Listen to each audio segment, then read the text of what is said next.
Hello students, welcome to Eklavya study point. आज की इस वीडियो में बात करेंगे हम क्लास 11th इकोनॉमिक्स सब्जेक्ट की। बुक हमारी है अर्थशास्त्र में सांख्यिकी। ये एनसीईआरटी की बुक है और भी अदर राइटर्स की बुक आती है। आप उसमें से किसी भी बुक को ले सकते हैं, उसमें से पढ़ सकते हैं। बाकी सिलेबस सबका सेम ही होता है, एक ही तरह का सिलेबस आता है, तो हम सारा सिलेबस जो है वो कंप्लीट करेंगे।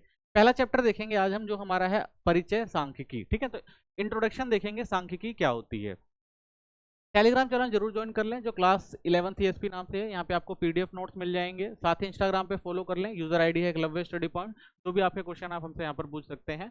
वेबसाइट जरूर विजिट करें जो हमारी eklavyastudypoint.com नाम से है। यहाँ पे आपके हर सब्जेक्ट के chapter wise theory notes, MCQ, short question, long question, ये सारे प्रोवाइड करा दिए जाएंगे। ठीक है, साथ ही आप यहाँ से पीडीएफ नोट्स भी डाउनलोड कर सकते हैं। तो चलिए सबसे पहले समझते हैं हम अर्थशास्त्र क्या होता है, क्योंकि सांख्यिकी जो है वो अर्थशास्त्र में ही उपयोग किया जाता है। तो सबसे पहले समझते हैं अर्थशास्त्र क्या है। तो अर्थशास्त्र शब्द दो दो शब्द हैं ग्रीक के, यानी यूनानी शब्द हैं, इनसे मिलकर बना है। सबसे पहले आता है ओइक्योस, जिसका मतलब होता है घर। दूसरा है नेमिन, जिसका मतलब होता है प्रबंधन करना।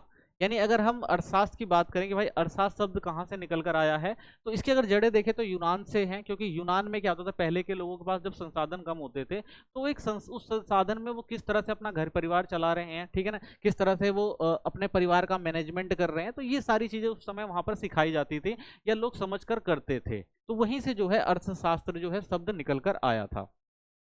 तो इसलिए अर्थशास्त्र का अर्थ होता है घर का प्रबंधन। तो उस समय की बात करें तो कह सकते हैं अर्थशास्त्र को घर के प्रबंधन के रूप में देखा जाता था। बाद में इसे क्या हुआ, कुछ समय बाद इसे अर्थशास्त्र को राजनीतिक अर्थशास्त्र भी कहा जाने लगा। तो बाद में राजनीतिक अर्थशास्त्र भी अर्थशास्त्र को कहा जाता था, क्योंकि जो भी निर्णय लेने होते थे वो एक गवर्नमेंट या कह सकते हैं सरकार, या ये कह सकते हैं एक राजा लिया करता था। तो इसलिए एक तरह से एक पॉलिटिकल विषय भी बन गया था, क्योंकि उस समय सारी जो भी देखरेख होती थी वो उन्हीं के कंट्रोल में होती थी। तो इसे एक राजनीति के तौर पर भी देखा जाता था, इसलिए इसे राजनीतिक अर्थशास्त्र भी उस टाइम में कहा जाता था। तो अर्थशास्त्र का अर्थ अर्थशास्त्रियों के द्वारा, कि भाई जो अर्थशास्त्री थे उन्होंने किस तरह से अर्थशास्त्र को आगे बढ़ाया एक सब्जेक्ट के रूप में, किस तरह से इसको एक पहचान दिलाई। तो सबसे पहले हम बात करेंगे एडम स्मिथ की। इन्हें क्या कहा जाता है, इन्हें कहा जाता है अर्थशास्त्र का जनक। यानी अर्थशास्त्र की जो शुरुआत करने का श्रेय जाता है वो जाता है एडम स्मिथ को। ठीक है, इनकी एक बुक थी वेल्थ ऑफ नेशन, ठीक है ना, जिसने एक क्रांतिकारी बदलाव लाए अर्थशास्त्र की दुनिया में, जिससे लोगों को समझ में आया भाई अर्थशास्त्र क्यों एक विषय के रूप में पढ़ना जरूरी है। तो इन्होंने एक परिभाषा दी उस समय, कहा अर्थशास्त्र धन कमाने और खर्च करने का एक विज्ञान है। तो उन्होंने कहा भाई जो भी हमारे पास संसाधन है, धन है, तो उसको हम किस तरह से कमाएंगे, किस तरह से खर्च करेंगे, उसे एक वैज्ञानिक तरीके से समझना जरूरी हो जाता है। दूसरा जो अर्थशास्त्री हैं वो है अल्फ्रेड मार्शल। ठीक है, ये एक और परिभाषा लेकर आते हैं बाद में, कहते हैं भाई अर्थशास्त्र की जो ये कल्याण की परिभाषा देते हैं कि अर्थशास्त्र को समझने के लिए हमें इस परिभाषा का इस्तेमाल करना चाहिए, यानी इन चीजों का इस्तेमाल करना चाहिए। अर्थशास्त्र यह बताता है कि इंसान आम जीवन में कैसे आय कमाता है और खर्च करता है, इसमें भलाई और जीवन स्तर पर जोर हो। तो जो अल्फ्रेड मार्शल हैं वो कल्याण परिभाषा लेकर आते हैं अर्थशास्त्र के लिए। कहते हैं भाई अर्थशास्त्र एक ऐसा विषय है जिसके अंदर भाई इंसान क्या कमा रहा है, कैसे खर्च कर रहा है, और किस तरह से लोगों की भलाई के लिए काम कर रहा है, और उसका जीवन स्तर कैसे अच्छे से चल सकता है, इन सब चीजों का अध्ययन जो है करना जरूरी है अर्थशास्त्र के अंदर। ठीक है, तो ये अर्थशास्त्र को एक अलग परिभाषा के रूप में बताते हैं, जिसे परिभाषा का नाम दिया गया कल्याण परिभाषा। तीसरे आते हैं आपके लोयनल रॉबिन्सन। ठीक है, इन्होंने कुछ और बातें रखी कि भाई अर्थशास्त्र में और कौन सी चीजें जरूरी हैं, इन सब के आधार पर ही हम अर्थशास्त्र को देख सकते हैं, समझ सकते हैं।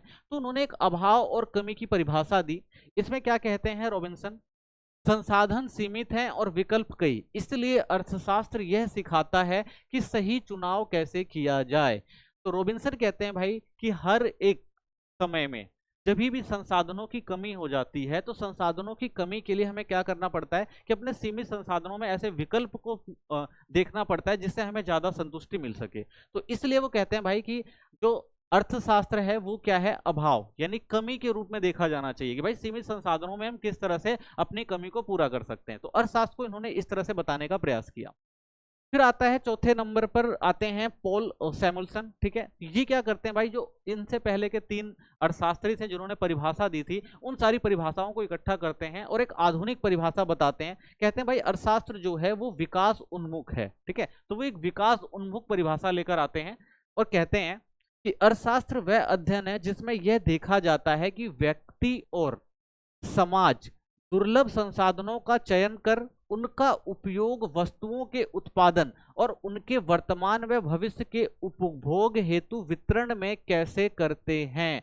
तो इन्होंने क्या किया भाई, ऊपर की जो तीनों परिभाषाएं थी उनको मिक्स करके ये बताया कि जब भी हम अर्थशास्त्र का अध्ययन करते हैं तो उसके अंदर देखते हैं भाई एक व्यक्ति के पास कितने सीमित संसाधन हैं और उस सीमित संसाधनों में किस तरह से वो उनका अच्छे से उपयोग करके वर्तमान में भी उसका इस्तेमाल कर सके और भविष्य में भी उन चीजों का इस्तेमाल कर सके। ये सब चीजें जब समझ में आ जाए तो ही हम कह सकते हैं कि भाई ये जो अर्थशास्त्र यानी जो समझ है वो क्या है, विकास उन्मुख समझ है। तो वो विकास उन्मुख के द्वारा अर्थशास्त्र की बात करते हैं कि भाई अर्थशास्त्र को समझना है तो अर्थशास्त्र के आधार पर हमें ये देखना जरूरी है कि एक व्यक्ति के पास जो संसाधन है वो क्या है, वो दुर्लभ है। तो उन संसाधनों का वो कैसे भाई उपयोग करेगा, ठीक है ना, उन संसाधनों का कैसे उपयोग करेगा, उन संसाधनों से कैसे उत्पादन करेगा और उत्पादन करने के बाद वर्तमान की जो चीजें हैं उनको सेटल कर ले और भविष्य में आने वाली जो समस्याएं उनको भी सेटल कर ले। तो यही क्या है, अर्थशास्त्र है। ये किसने कहा, पॉल सैमुअल्सन ने कहा, ठीक है। तो चार लोगों ने अलग अलग परिभाषाएं दी। तो आज वर्तमान समय में अगर देखें तो इनकी परिभाषा को ज्यादा महत्व दिया जाता है, ठीक है। तो इन सबके जो विचार थे उन विचार के आधार पर अगर हम कंक्लूजन निकालें, अर्थशास्त्र की परिभाषा बताएं तो क्या कह सकते हैं।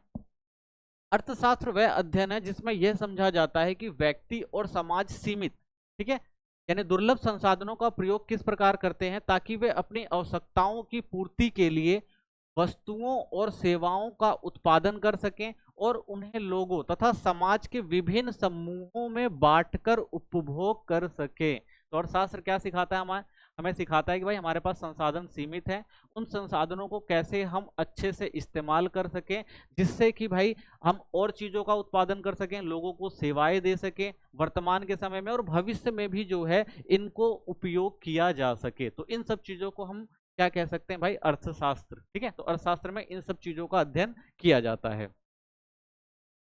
आर्थिक और गैर आर्थिक गतिविधि, तो भाई एक जो हमारी अर्थव्यवस्था है जो चलती है उस अर्थव्यवस्था में कुछ गतिविधियां भी होती हैं। तो दो तरह की गतिविधियां आपको देखने को मिलती हैं।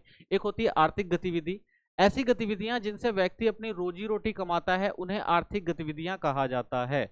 आर्थिक गतिविधियों का मतलब भाई जिससे व्यक्ति कुछ काम कर रहा है और उसके बदले में उसको धन प्राप्त हो रहा है और उस धन से क्या कर रहा है, वो अपना जीवन यापन चला रहा है। तो प्रमुख आर्थिक गतिविधियां कौन सी हैं, तो देखिए एक अर्थव्यवस्था के अंदर उपभोग जो है वो निरंतर चलता रहता है, ये गतिविधि देखने को मिलेगी आपको। जब हम किसी वस्तु या सेवा का उपयोग अपनी जरूरत पूरी करने के लिए करते हैं तो वह उपभोग कहलाता है। जैसे खाना खाना हो गया, कपड़े पहनना हो गया, तो ये सारी चीजें क्या हैं, ये सारी चीजें उपभोग तो हैं और उपभोग एक अर्थव्यवस्था के अंदर कभी नहीं रुक सकता। लोग खाना खाना तो छोड़ेंगे नहीं, कपड़ा पहनना तो छोड़ेंगे नहीं, तो एक अर्थव्यवस्था में उपभोग जो है वो निरंतर चलता रहता है। फिर आता है उत्पादन। तो देखिए लोग अगर उपभोग कर रहे हैं तो सामान बनेगा भी, तो उस बनने हुए सामान को क्या कहा जाता है, उत्पादन कहा जाता है। तो जब हम कच्चे माल को तैयार माल में बदलते हैं तो उसे उत्पादन कहा जाता है। तो भाई मनुष्य की जरूरत के हिसाब से उत्पादन किया जाता है। तो हर एक चीज जो होती है वो ऐसी नहीं मिलती ना उपयोग की जा सके, तो उसको क्या करना पड़ता है भाई, उपयोग योगी बनाना पड़ता है। तो उपयोग योग बनाने के लिए क्या किया जाता है भाई, उस वस्तु का उत्पादन किया जाता है। जैसे गेहूं को आटा बनाना, तो गेहूं को आटा बनाया जा रहा है, ये भी क्या है, उत्पादन प्रक्रिया, ये भी निरंतर चलती रहती है क्योंकि भाई लोगों को कुछ ना कुछ चाहिए होता है समाज के अंदर जिससे उनकी जरूरतें पूरी होती हैं। तो इसलिए उत्पादन भी जो है एक अर्थव्यवस्था के अंदर निरंतर होता रहता है। फिर आता है वितरण। तो भाई सामान बनाया किस लिए गया है, उपभोक्ता के लिए बनाया गया है, तो उपभोक्ता तक पहुंचना भी जरूरी है। तो वितरण का काम भी इसमें आ जाता है अर्थव्यवस्था के अंदर। जो आय पैसा उत्पादन से प्राप्त होती है वे किस प्रकार मजदूर, मालिकों, जमीन के मालिकों, पूंजीपतियों में बांटी जाती है, इसका अध्ययन वितरण कहलाता है। तो भाई जो भी काम कोई कर रहा है उस काम में जो भी लाभ हो रहा है या जो भी सामान है कहाँ तक जा रहा है, वो सारी चीजें क्या होती है, वितरण। जैसे मान लीजिए एक संस्था चल रही है, तो एक संस्था के अंदर आप देख सकते हैं भाई कि इसके अंदर क्या होगा, वेतन मिलेगा अगर कोई मजदूरी कर रहा है, ठीक है, और कोई अगर उस सामान को बेच रहा है तो उसके बदले में भी क्या होता है भाई, अगर वो भी वेतन कह सकते हैं उसको मिलता है। और एक बिजनेसमैन जिसने पैसा लगाया हुआ उसके अंदर उसको क्या मिलता है, लाभ मिलता है, ठीक है। तो एक फैक्ट्री की कमाई का हिस्सा मजदूर को वेतन, मालिक को लाभ आदि, ये सारी चीजें क्या होती है, वितरण। यानी जो भी समाज में उत्पादन हो रहा है उस उत्पादन से जो भी फायदा हो रहा है वो अलग अलग लोगों को वितरण करना ही क्या कहलाता है, देना ही क्या है, वो वितरण होता है, ठीक है। गैर आर्थिक गतिविधियां क्या होती हैं, तो देखो ऐसी गतिविधियां जिनका उद्देश्य पैसा कमाना नहीं होता बल्कि जो सेवा भावना, सामाजिक या धार्मिक कारणों से की जाती है उन्हें गैर आर्थिक गतिविधि कहते हैं। क्योंकि भाई अर्थव्यवस्था के अंदर हम आर्थिक गतिविधियों को ही सम्मिलित करते हैं, गैर आर्थिक गतिविधियों को नहीं सम्मिलित करते हैं, तो गैर आर्थिक गतिविधि भी हमें समझना जरूरी हो जाता है। तो प्रमुख गैर आर्थिक गतिविधियां कौन कौन सी हैं? तो सबसे पहली परोपकारी गतिविधियां, जैसे रक्तदान, निःशुल्क शिक्षा हो गया, ठीक है ना। सेवा भाव से अगर आप कुछ किसी के लिए कर रहे हैं जो कमाई के उद्देश्य से नहीं होती, तो क्या हो गई, ये आपकी हो गई गैर आर्थिक गतिविधि। फिर आता है सामाजिक गतिविधियां भी कुछ होती हैं, जैसे आप कहीं मिलन समारोह में जा रहे हैं, पार्टी में शामिल हो रहे हैं, रिश्तेदारों से अपनी रिश्तेदारी मजबूत कर रहे हैं मिलकर, तो ये सारी क्या होती है, सामाजिक गतिविधि होती है, इसको भी हम गैर आर्थिक गतिविधि में रखते हैं। राजनीतिक गतिविधियां हो गई, जैसे रैली हो गई, प्रचार, सत्ता, विचार फैलाने हेतु या लाभ कमाने के लिए भाई लोग प्रचार करते हैं या अपना विस्तार करना चाहते हैं, तो ये सारी राजनीतिक गतिविधियां हो जाती हैं, तो ये भी गैर आर्थिक गतिविधि में शामिल की जाती हैं। धार्मिक गतिविधियां हो गई, जैसे पूजा हो गया, मंदिर जाना हो गया, उपवास हो गया, ठीक है ना, आत्मिक शांति व आस्था के लिए कहीं जाना हो गया, ये सारे जो हम काम करते हैं, ये सारे काम किसके अंदर आते हैं, गैर आर्थिक गतिविधि के अंदर आते हैं।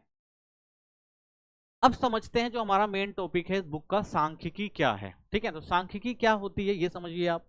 सांख्यिकी वह विज्ञान है जो संख्यात्मक आंकड़ों के संग्रह, संगठन, विश्लेषण, व्याख्या एवं प्रस्तुति से संबंधित होते हैं। यानी अगर आपके पास कोई एक आंकड़ा आया है, जैसे मान लीजिए आपके पास आया स्कूल का आंकड़ा कि भाई आपके पास आपको एक स्कूल में भेजा जाता है और कहा जाता है भाई इस स्कूल की विशेषताएं बताओ, तो अब क्या करेंगे आप, वहां से डाटा संग्रह करेंगे, ठीक है ना, उसको संगठित करेंगे, उसका विश्लेषण करेंगे, भाई कितने बच्चे पढ़ते हैं, कौन सी क्लास में कितने बच्चे हैं, ठीक है, और उसके बाद फिर क्या करेंगे, उसकी व्याख्या करेंगे भाई कि कौन सी क्लास के बच्चे ज्यादा हैं, किसका रिजल्ट अच्छा है, किसका रिजल्ट खराब है। तो ये सारी चीजें क्या होती है, एक संख्या के रूप में आप प्रस्तुत करते हैं जिससे लोगों को समझ में आ जाए, तो यही क्या कहलाती है, सांख्यिकी कहलाती है। तो इसका उपयोग विभिन्न क्षेत्रों में निर्णय लेने, समस्याओं को समझने और भविष्यवाणी करने में किया जाता है। तो सांख्यिकी में क्या होते हैं, संख्यात्मक आंकड़े होते हैं, उनको किस लिए इकट्ठा किया जाता है भाई, इसलिए इकट्ठा किया जाता है कि भविष्य में अगर कोई समस्याएं हैं तो उससे कैसे निपटा जाए, अगर कोई काम करना है जिससे लोगों की भलाई हो सके या भविष्य को और अच्छा किया जा सके, इन सब चीजों के लिए डाटा की जरूरत होती है। तो उस डाटा के आधार पर ही हम कोई निष्कर्ष निकाल सकते हैं। ठीक है, तो इसलिए जो सांख्यिकी में जो है, जो संख्या का जो है महत्वपूर्ण स्थान होता है। सांख्यिकी के दो मुख्य अर्थ हैं। सबसे पहला बहुवचन के रूप में हम सांख्यिकी को देखते हैं, और दूसरा जो सांख्यिकी को हम एक वचन के रूप में देखते हैं। ठीक है, दो तरह से सांख्यिकी का उपयोग किया जाता है। तो सबसे पहले समझते हैं सांख्यिकी को बहुवचन के रूप में। ठीक है, कि सांख्यिकी को बहुवचन के रूप में कैसे देखा जा सकता है। तो इसमें सांख्यिकी का अर्थ होता है संख्यात्मक तथ्यों का संग्रह। यानी इसमें क्या होता है, हमारे पास भाई एक संख्यात्मक तथ्य होते हैं और उसके आधार पर हम कोई बात बोल देते हैं।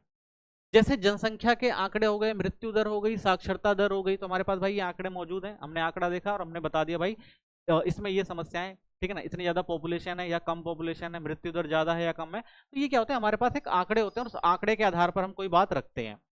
उदाहरण, भारत की जनसंख्या 140 करोड़ है, ये एक सांख्यिकी तथ्य है। ठीक है, तो ये क्या है भाई, ये प्रमाणित है, सांख्यिकी तथ्य, यानी हमारे पास एक आंकड़ा है, तो हम इसे कह सकते हैं ये क्या है, सांख्यिकी तथ्य, सांख्यिकी आंकड़ा है।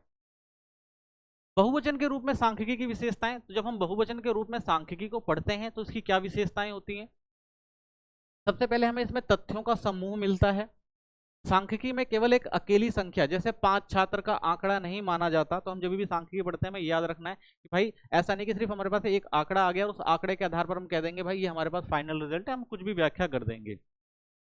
सांख्यिकी में कई तथ्यों का समूह होना चाहिए ताकि उनकी आपस में तुलना की जा सके और कोई निष्कर्ष निकाला जा सके। तो हमेशा जब हमारे पास सांख्यिकी होगी तो हमें ये याद रखना है कि भाई एक समूह में होनी चाहिए ताकि हमें कोई निष्कर्ष निकाल सके। ठीक है, जैसे सिर्फ यह कहना कि एक व्यक्ति की आय 10,000 है, ये सांख्यिकी नहीं होगी। हमने कहते भाई एक व्यक्ति की आय जो है वो 10,000 है, तो हम इसे सांख्यिकी का आंकड़ा नहीं मान सकते।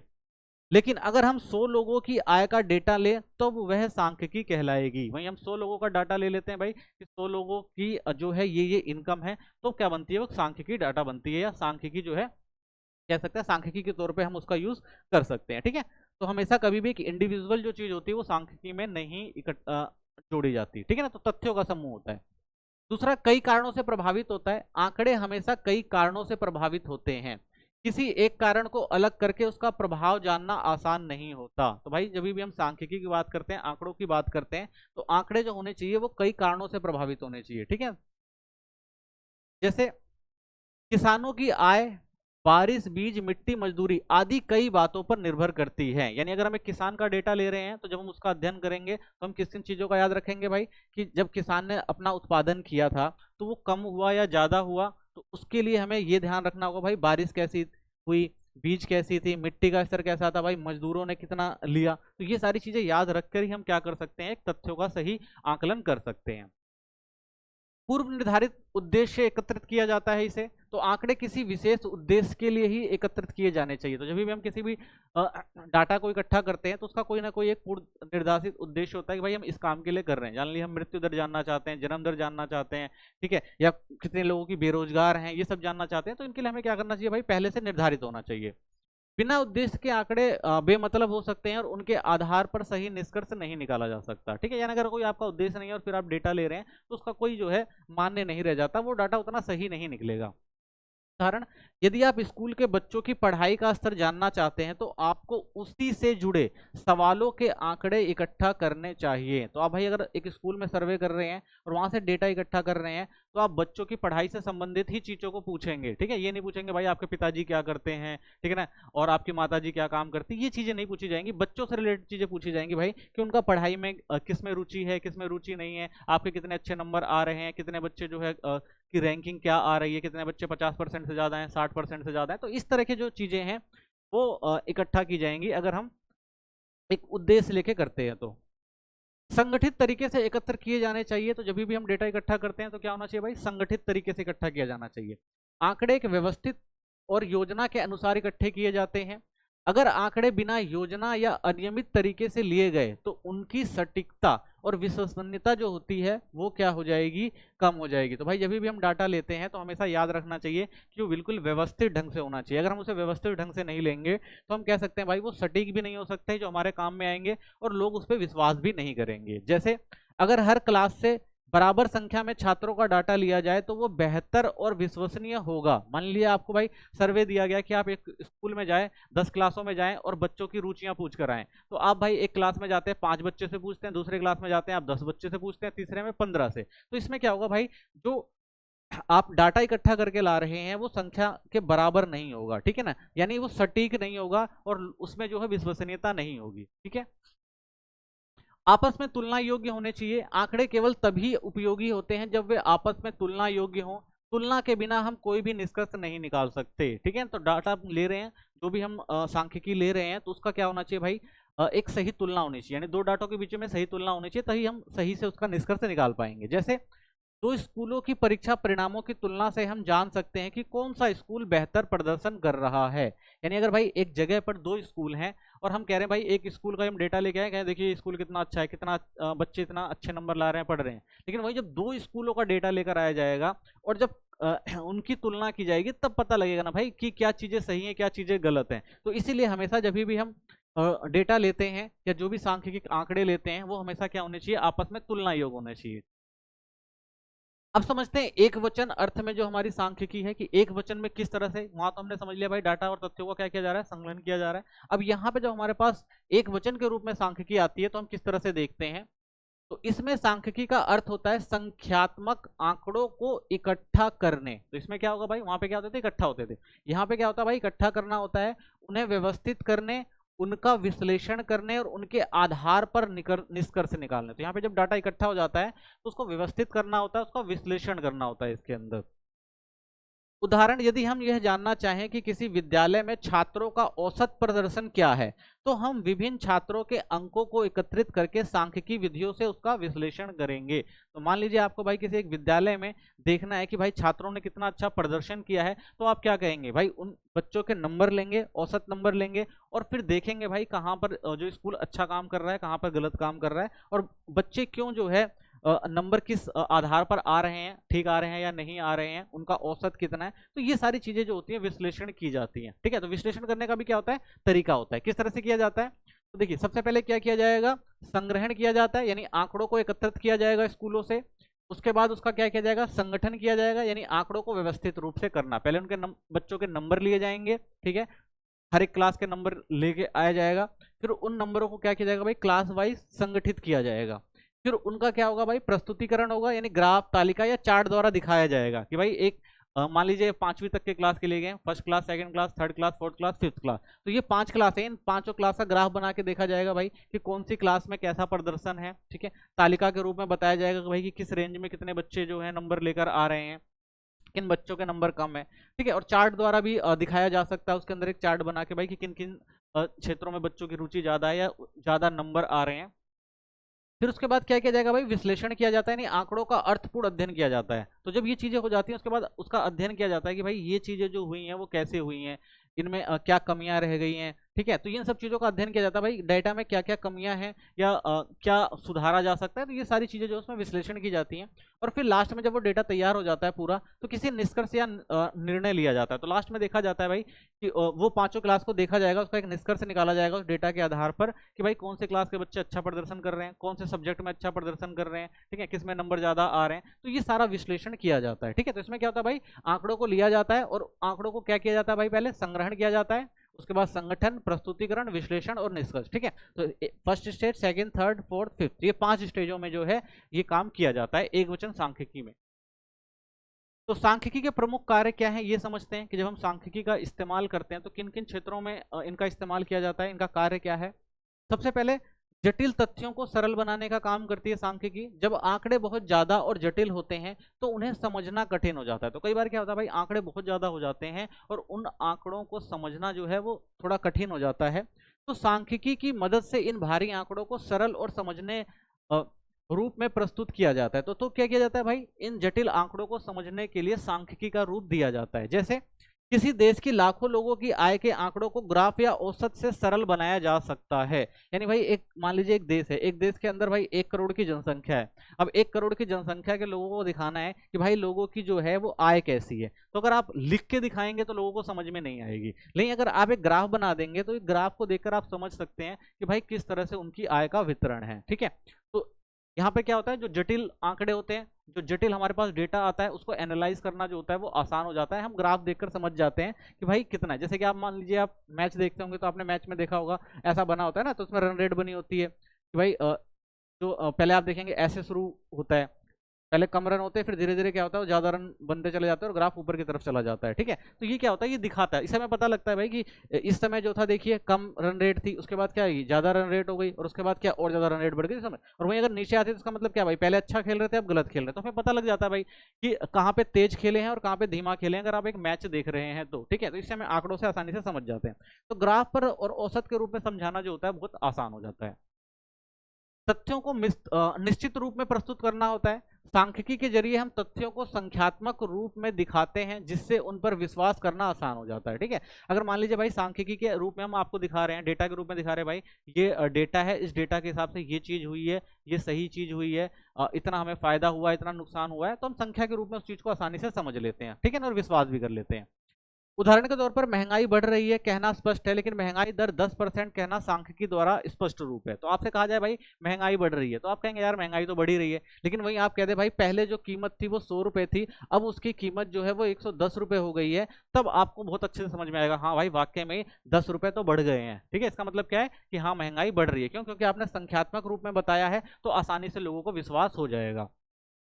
तथ्यों की तुलना करना, सांख्यिकी एक प्रमुख कार्य है तुलना करना, जिससे हम अलग अलग समूह, वर्षों या स्थानों में फर्क जान सकते हैं। तो सांख्यिकी क्या होती है भाई, तुलना करना आसान हो जाता है। जैसे भारत और अमेरिका की जीडीपी की तुलना या दो शहरों की जनसंख्या की तुलना करना आसान हो जाएगा, ठीक है। जैसे मान लीजिए भाई अगर हम भारत और अमेरिका की जीडीपी की तुलना करते हैं तो हम देखेंगे भाई भारत की जो जीडीपी है वो इस तरह से प्रोग्रेस कर रही है, वहीं हम देखेंगे इसी ग्राफ के अंदर अमेरिका की जो है वो इस तरह से प्रोग्रेस कर रही है। तो हमें साफ दिखाई दे जाएगा भाई अमेरिका की जो है जीडीपी वो ज्यादा भारत से है, तो आप आराम से समझ जाएंगे और तुलना भी कर पाएंगे भाई कि देखिए कितनी ज्यादा है कितनी कम है, ये भी करना आसान हो जाता है। योजनाएं और नीतियां बनाना आसान होता है। सांख्यिकी की मदद से सरकार या व्यापारी समस्या का विश्लेषण करते हैं और फिर उसके आधार पर नीतियां और योजनाएं बनाते हैं। यानी अगर मान लीजिए कि आपके पास आंकड़े हैं, ठीक है, मान लीजिए आप एक व्यापारी हैं या कोई भी एक दुकानदार हैं और आपके पास आंकड़े हैं, आप आंकड़े देख रहे हैं भाई किस मार्केट में कितना सामान बिक रहा है, किस कीमत पे बिक रहा है। अगर ये सारी चीजें आपको आंकड़े के हिसाब से समझ में आ रही है कि भाई कहाँ प्रॉफिट हो जाएगा कहाँ लॉस हो जाएगा, तो क्या होता है आसानी हो जाती है, व्यापार करना हो गया या बिजनेस करना हो गया, ठीक है। तो यहाँ पर क्या होता है फायदा पहुंचाती है आपको सांख्यिकी। आप क्या कर सकते हैं भाई, नीतियां बना सकते हैं, योजनाएं बना सकते हैं कि किस तरह से जो है आपको बिजनेस करना है। अगर आप एक व्यापारी के तौर पर हैं और मान लीजिए आप सरकार हैं तो आपको देश को चलाने के लिए क्या समस्याएं हैं और क्या क्या नीतियां बनानी है, किस तरह से हम देश को आगे ले जा सकते हैं, तो इससे भी क्या होता है फायदा होता है सांख्यिकी।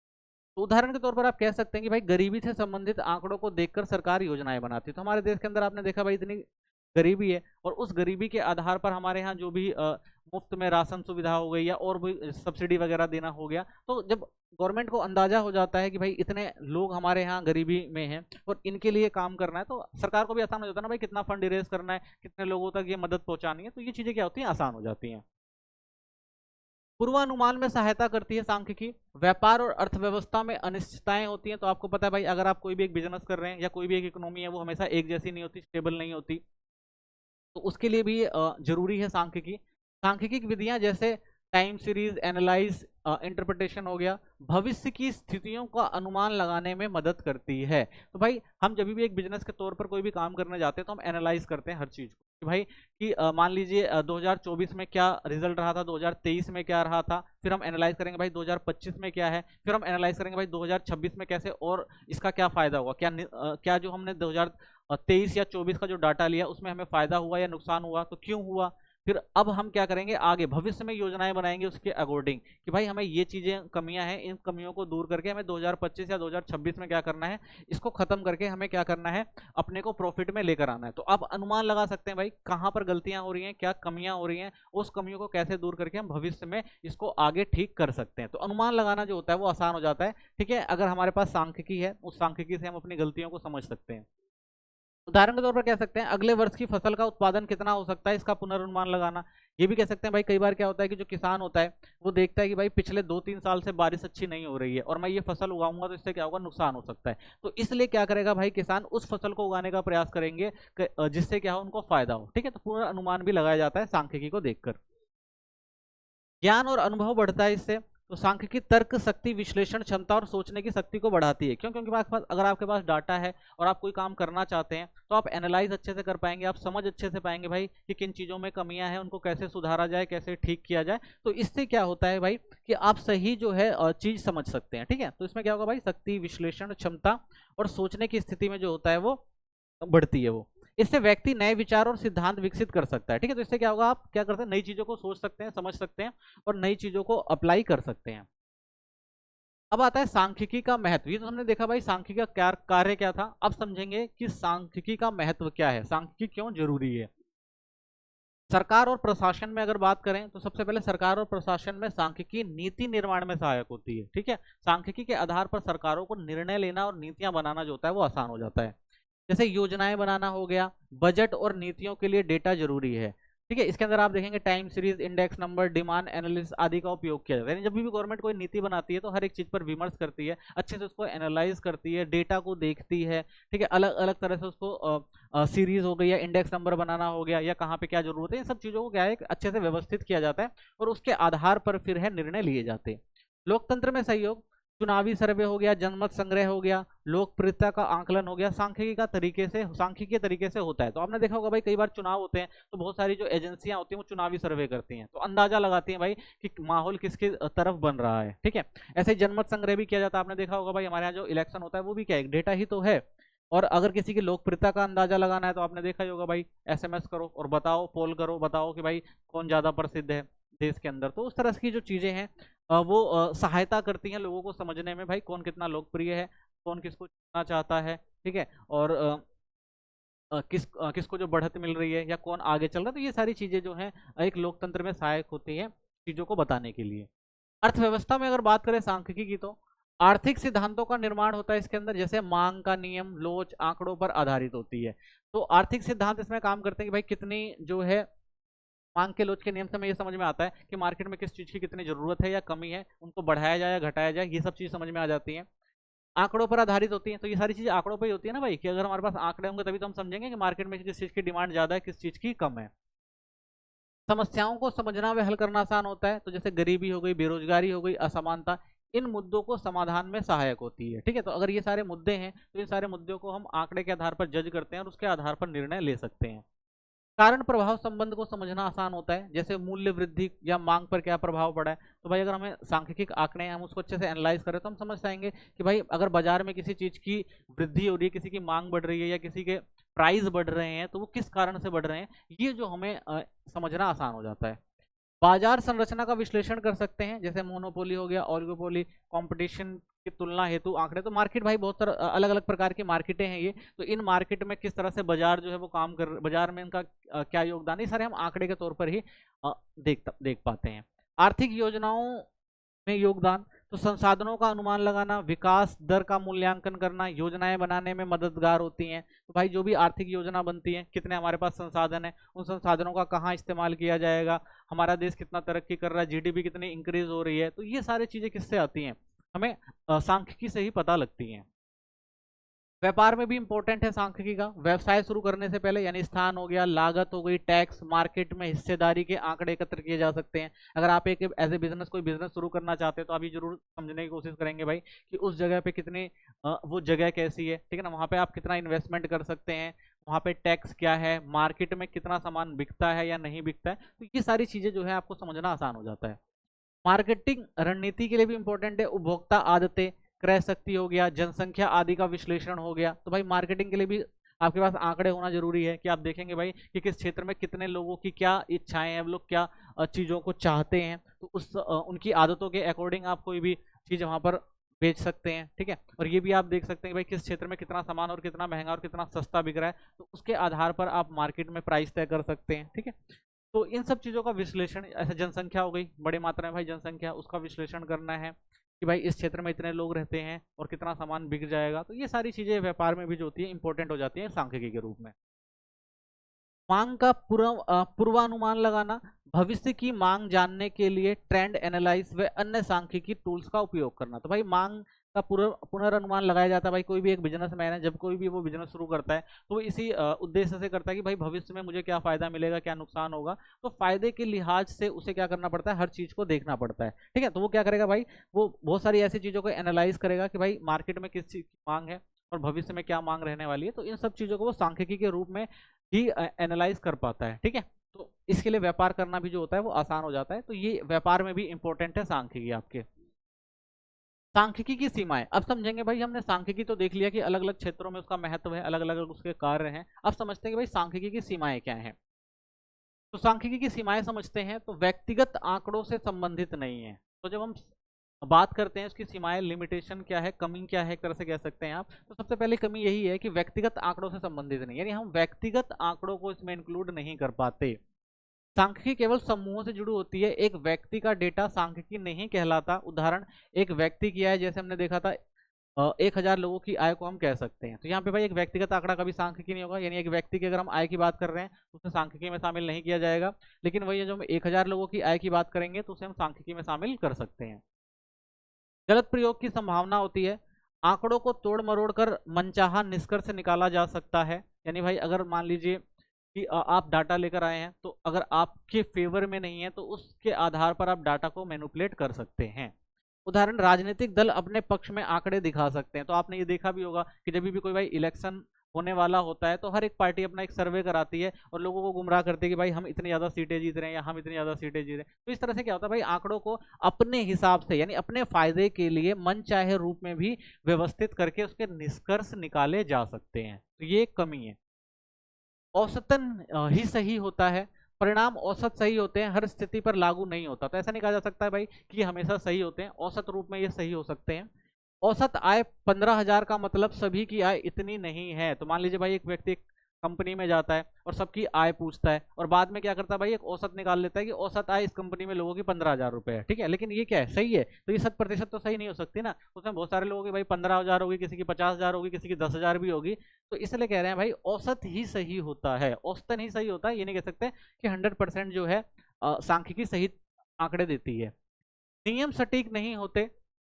सांख्यिकी के नियम गणित की तरह 100% सटीक नहीं होते, ये संभावनाओं पर आधारित होते हैं। तो ऐसा नहीं है कि भाई कि अगर हमने सांख्यिकी के नियम के आधार पर कुछ चीजें रखी हैं तो वो हमेशा 100% सही होंगी, ठीक है। तो 100% नहीं सही हो सकती, ठीक है, क्योंकि ये संभावनाओं पर आधारित होती है। क्योंकि जो सांख्यिकी हमें क्या बताती है, कई बार भविष्य की चीजों को भी बताती है, जो ऐसा नहीं है कि भाई भविष्य में वो ऐसे का वैसा ही होगा, ठीक है। विशेषज्ञता आवश्यक है। तो सांख्यिकी के सही उपयोग के लिए अनुभव और ज्ञान जरूरी है। तो भाई सांख्यिकी का इस्तेमाल वही कर सकता है जिसने उसे अच्छे से समझा होगा, जिसके पास अनुभव होगा या जिसने उसकी पढ़ाई की होगी, तो वही सांख्यिकी को अच्छे से समझ सकता है। उदाहरण, आम व्यक्ति भ्रमित हो सकता है, विशेषज्ञ सही निष्कर्ष निकाल सकते हैं। यानी अगर एक डेटा किसी को दिया जाएगा तो एक आम व्यक्ति है वो उसके गलत निष्कर्ष निकाल लेगा, लेकिन विशेषज्ञ होगा वो एट इज जैसी चीज है वैसी चीज को वो बता देगा और विश्लेषण कर देगा। ठीक है, तो इसलिए कई बार क्या होता है भाई, अगर आंकड़ों को सही से समझना है तो विशेषज्ञ होना जरूरी हो जाता है। डेटा एक रूप होना चाहिए, केवल एक जैसी प्रकृति में आंकड़े की तुलना योग्य होते हैं। ठीक है, तो हमेशा ये भी याद रखना है कि भाई जब भी सांख्यिकी होती है तो डेटा जो हमेशा एक जैसा होना चाहिए। उदाहरण, पेड़ों और मनुष्यों की ऊंचाई की तुलना। तो मान लीजिए भाई, अगर हम डेटा लेकर आए हैं और उसमें एक क्या लेकर आ गए भाई, पेड़, और एक लेकर आ गए मनुष्य। अब इनकी तुलना आप कैसे कर सकते हैं भाई, पेड़ तो ऑब्वियस हमेशा बड़े ही होंगे और आदमी की जो हाइट होती है वो छोटी होती है, तो इनकी तुलना करना जो है मुश्किल है। इसलिए जब भी आंकड़े इकट्ठा करने होते हैं तो हमेशा जो आंकड़े होंगे वो तुलना योग्य होने चाहिए, तभी जो है हम सही निष्कर्ष निकाल सकते हैं। नहीं तो हम सांख्यिकी का यूज, यानी पेड़ का और मनुष्य की हाइट का यूज ही क्या है, यूज हो ही नहीं सकता। समस्या का हल नहीं देती, यह केवल अध्ययन का तरीका है, समाधान नहीं है। हल के लिए अन्य साधनों की जरूरत होती है। तो सांख्यिकी हमें क्या करती है भाई, कभी भी हल नहीं देती, बस एक तरीका दे देती है कि भाई ये तरीका है, ये एनालाइज है, आप इसके अकॉर्डिंग आप क्या करो, अपने जो भी साधन है उन साधनों का यूज करके निष्कर्ष निकाल लो। ठीक है, तो ये भी क्या है, एक तरह से इसकी कमी है किसकी, सांख्यिकी की। तो इसी के साथ हमारा ये चैप्टर खत्म होता है। मिलते हैं नेक्स्ट वीडियो में। वीडियो को लाइक कर दें जरूर और चैनल को सब्सक्राइब करें। कोई क्वेश्चन है तो जरूर इंस्टाग्राम पे लिख सकते हैं, ठीक है, और कमेंट भी कर सकते हैं।